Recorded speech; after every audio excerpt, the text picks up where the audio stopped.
Salut! Dans cette vidéo, je vais te montrer comment j'ai fait ma licorne citrouille ou licorne dans une citrouille en pâte polymère. C'est parti! Pour réaliser cette création, j'ai utilisé de la fimo jaune, du rouge, du blanc, du vert tropical, du vert pomme, du noir, de l'or et de la lavande. J'ai aussi utilisé du papier d'aluminium. Avec du papier d'aluminium, je vais commencer à faire la base de ma création. Vu qu'elle va être assez grande et grosse, je fais une base en fait pour économiser tout simplement sur la fimo. La première base, je vais lui donner la forme d'un pot et pour la deuxième, une forme demi-sphérique. Donc mais assez haute au niveau de la sphère. Sur la première forme, je vais couper un peu moins de la moitié pour que la tête en fait elle soit plus grosse que le bas. Je vais utiliser 2 barres de jaune et une barre de rouge et je vais faire un joli orange en les mélangeant. Si tu as déjà du orange, pas la peine de faire ça, il va prendre directement du orange, ce sera plus simple. Une fois que mon mélange il est bien homogène, je vais tout simplement recouvrir la base du bas en fait, la plus petite partie. Je vais passer 2 couches et je vais m'aider de crème hydratante pour la rendre bien lisse. La crème hydratante c'est super parce que ça facilite le lissage, c'est hallucinant. Avec ma lame, je vais faire des traits pour donner un effet bombé et je vais continuer avec une aiguille pour donner la texture comme d'une citrouille. Parce qu'en fait, c'est une citrouille qu'on est en train de faire, si tu n'as pas compris. Donc on fait la texture d'une citrouille, tu peux faire des petits traits, alors des traits en continu et des petits traits qui se finissent jamais en fait. Une fois que j'ai fini, je vais faire pré-cuire ma création à 110 degrés pendant 10 minutes. Pendant ce temps-là, je vais prendre une barre de chaque verre et je vais faire 2 boudins différents. Je les torsade ensemble et je vais les mélanger. Mais le but, c'est pas d'avoir un mélange homogène cette fois-ci, on veut un mélange de dégradé. Une fois que j'ai mon mélange de dégradé, je vais couper ma boule en deux parce qu'il y a une partie que je vais utiliser maintenant et une partie un peu plus tard.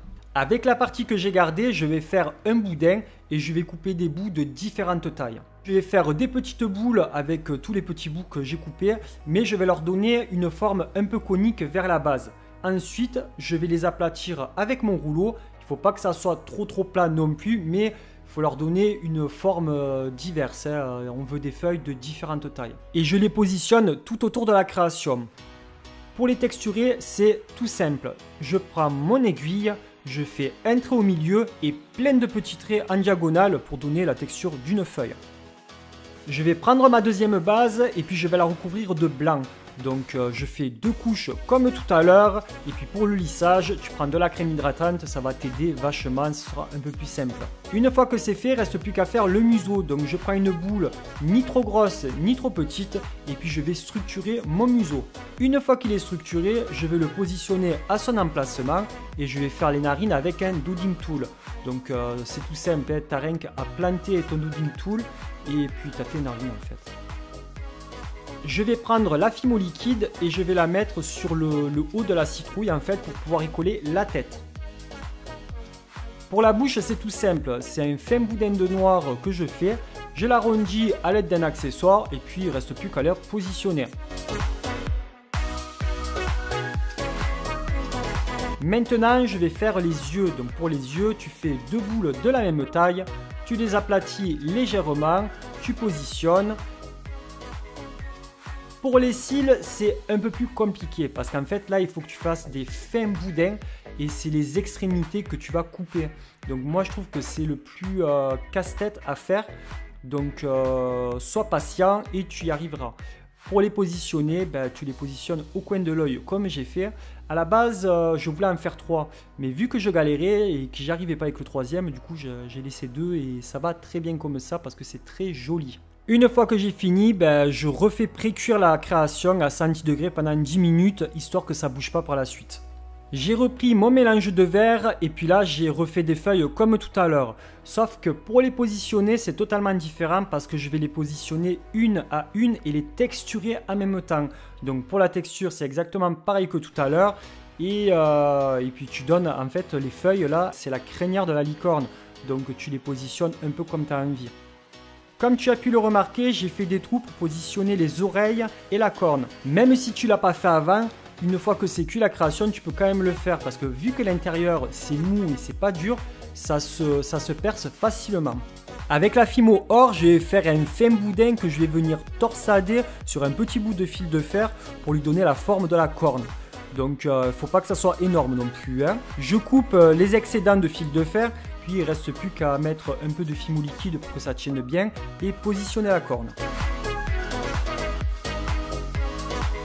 Pour les oreilles, c'est tout simple. J'ai légèrement boudiné ma boule que j'ai fait pour lui donner une forme ovale. Et par la suite, j'ai aplati avec mon rouleau un tout petit peu légèrement. J'ai coupé en deux. J'ai placé un petit bout de fil de fer pour chacune des oreilles. Et j'ai recouvert de Fimo lavande pour faire l'intérieur de l'oreille. Alors après, il ne reste plus qu'à donner la forme de l'oreille en la travaillant avec tes doigts. Et tu la positionnes comme tout à l'heure dans les petits trous que tu as fait. Donc tu mets un peu de Fimo liquide et puis tu positionnes tes oreilles. J'en ai profité pour faire deux petites boules de lavande. Et puis je les ai légèrement aplaties. Et je les ai positionnées au coin, au niveau des yeux en fait. Pas trop proche, mais juste en dessous.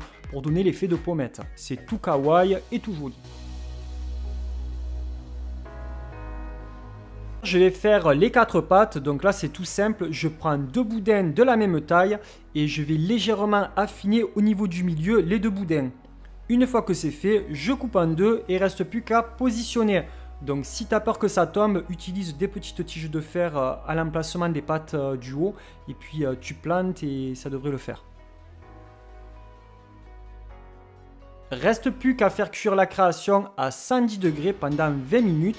Et comme d'habitude, une fois que c'est refroidi, j'ai verni ma création.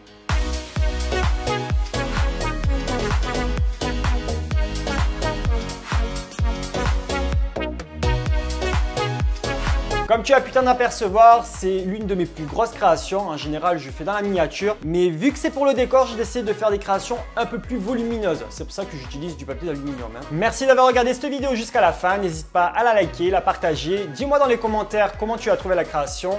Abonne-toi si ce n'est pas déjà fait en activant la petite cloche. Et moi, je te dis à très vite dans une prochaine vidéo. Bye bye.